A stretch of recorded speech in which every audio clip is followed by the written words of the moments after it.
Good morning, lovely people. All right, so we take the strip a lot more. You already know the spiel. This is where we put the cute in client confidence because our clients simply glow. Okay.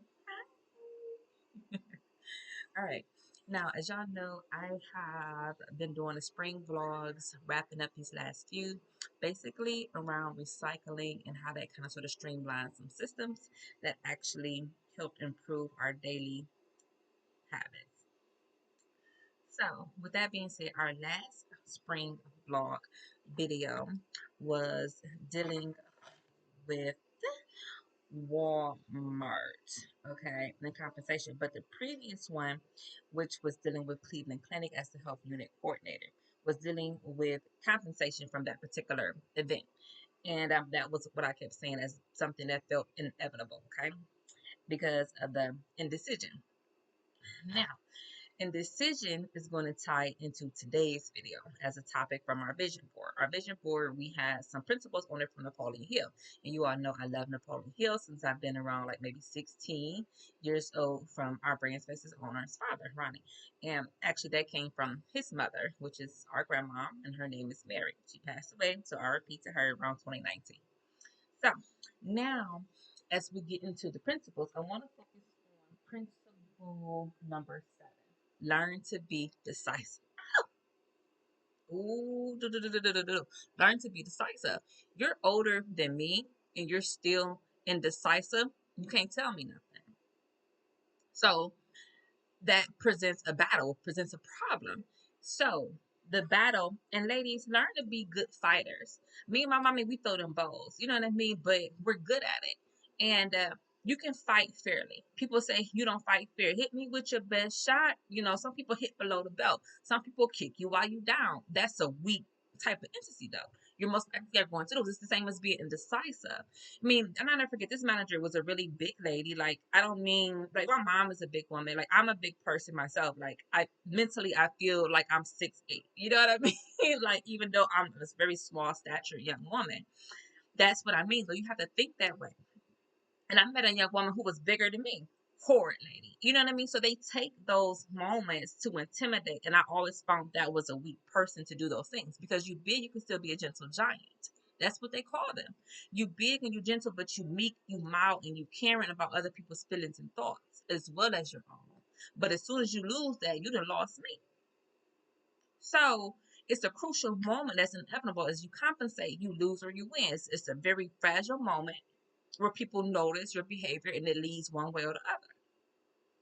So that's what I want to get into today. So Napoleon Hill's principles, if this was or wasn't. So we're going to tackle this both ways. So clearly we see how everything unfolds when somebody wasn't choosing to be decisive. It led to physical kind of sort of like puffing up bitch almost. Okay, you swole. Like I said, the young manager was swole. She was a big lady. You know what I mean? And I'm guessing she used that a little bit to her disadvantage. You know what I mean? Because if you're so big and you so predominating in your presence, why is it even a fear to be decisive? You know what I mean? So again, you start out with that mindset that goes towards a losing option because you allow fear, not bravery, courage. You know what I mean? One is a little more than the other, but that's not always a bad thing. And then you can make the most of what you're given by having that way and help the lives of others. And I'll never forget this lady always tried to tell me, she tried to make me think this, that, you know, everybody here's always been trying to help you, but you see how manipulative, see how quick, you know what I mean? Start, if you that fast and you're supposed to be helping somebody else's life get saved, when you're in haste, are you going to actually save their life or is it actually going to cost you your job because you lost their life? And it's a very crucial moment. So I don't know what happened to this woman. I'm not sure. You know what I mean? Her name was Megan. And I'm not 100%, you know, I haven't Googled, I haven't tried to figure out that, you know, I just let the universe do its thing. So again, so we know how things unfolded because this young lady wasn't decisive enough. Like you say, you wanted a young lady who had a degree. I brought a degree, not just one degree, but 2 degrees, and that still wasn't enough. And eventually, I kept feeling as though that was a flaky moment. That's where the indecision lies, or however you want to call it. And I didn't care for that, and I still don't. And speaking of the bigness of people, how sometimes they can use it to puff up and cause intimidation. So that's sometimes why too you have to really have courage and be on that one too, that brave spirit as you go out and about and you maneuver throughout this plane. I'm just gonna call it a plane because this is exactly why. When you're big and you're an entity that way, people will like the Goliath. They will use that to intimidate to cause your will to weaken so they can get what they want even though it goes against something that's a fundamental right. And this is what one of the ladies used to do. And I did notice too that some of the other girls did not really care for this. And sometimes it would be a bit of a bickering with many entities as well. So you saw that this person's not really all that liked on the surface, maybe, but a little bit deeper below, you can pick up on subtle clues that other entities are giving off similar energies as well. And those are sometimes people that you kind of notice, kind of sort of like, okay, well, cool. And then you have the really cutesy girls and they indecisive too because they feel as though they the cute, they the center of attention, and when they have somebody else, they don't know if they want to like you or not because now you like she gonna come in here because she thinks she cute too, but now all of a sudden I'm gonna lose out on something, so I'm gonna probably kind of be a little bit of a butthole to her because that's the position that I find in my own thoughts and thinking patterns inside their mindset that that's an appropriate mode of behavior, and it's not. You know what I mean? But their mindset is so warped.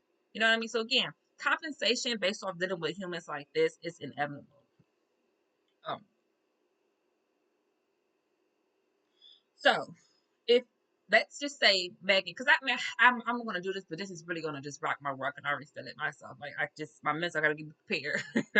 So let's see here. I'm gonna get home.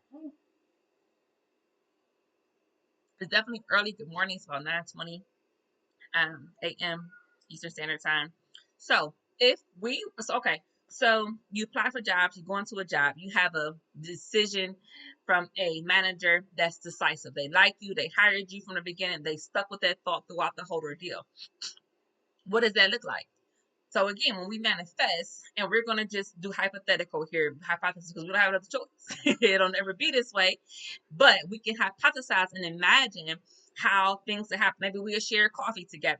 Maybe we'll be able to say good morning, and meet with one another and actually feel as though our outfits are going to survive the interaction. Okay, so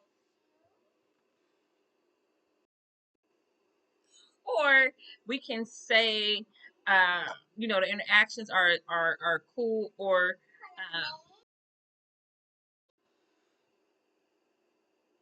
okay. So again, resuming, well, in my personal opinion, right, this is my own, has nothing to do with nobody else's, but what I find when things really go well, that looks like you're able to not even really just flourish or be like complimented.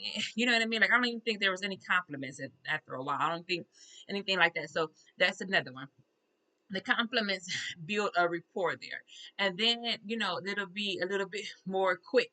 And I'm guessing the quickness is about being able to be like you like this person, so it's easy to have off rapid fire intercessions. It's less kind of like snag, they don't even really want to come over there. You know what I mean? It's That's not what it is.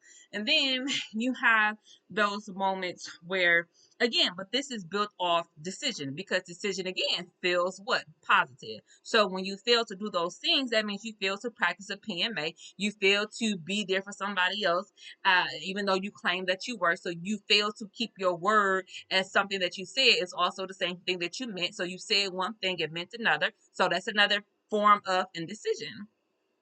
Okay. And this can follow you around quite a bit. So this is why I'm saying I have not Googled. I don't know what really happened to some of these other entities. So I'm not really sure how that has ended for them. But as they say, forgiveness is for you and not for. And I really have come to this point now where the other person I'm like curious about, but I don't want to change places with them. And that goes to show you what the power of compensation is, and decisive thoughts as well. Because when I say I don't want to be you, I'd rather be the person that's forgiving. I got a roof. I love my parents. They good to me. I don't care what they say.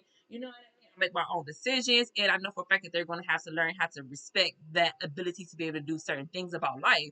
And that's something that I pride and hold myself really close to at the end of the day, whether it's socializing, whether it's speaking my own thoughts, my mind about whatever entity has did whatever. I want to be able to speak frankly, boldly, truthfully, sincerely, honestly at any point in given time. So therefore, I spare my life. I don't make somebody else look bad unnecessarily. Like, it's only things that are necessary. And that's really the power of decisive thinking. So I really love, and that builds a reputation, that builds things. You know, we just went to go and visit our brand spaces owner's father. We were out in Florida. You probably saw some of the content and things like that. And I am not really, willing to kind of sort of just leave things, kind of sort of have done and things like that. It doesn't really feel like that's something that's appropriate. I'll get quiet. I may not really want to speak about certain things, and I don't have to. You know what I mean? Like, I'm allowed to have that compensatory moment to myself and execute that through decisive thinking. And I have moments where going back to being able to dress well, as at ODA, we were working at Open Doors Academy. There was always like the best dress and things like that. I saw the CEOs and some of our other higher ups and things like that. They already had those little dress points that were really like $500 for this one, or like, they took that time out to really cultivate their energy. So it's a really serious vibe. And that's something that is a part of decisive thinking. You want to show up, you want to present that aura to the world. And by doing so, you show up a certain way that commands respect and decisive thinking. And that means you're ready to make decisions. You're ready to make them and stick to them until those things are executed to the point where they bring you the desired result, which is actually principle number one: desire. You have to want it.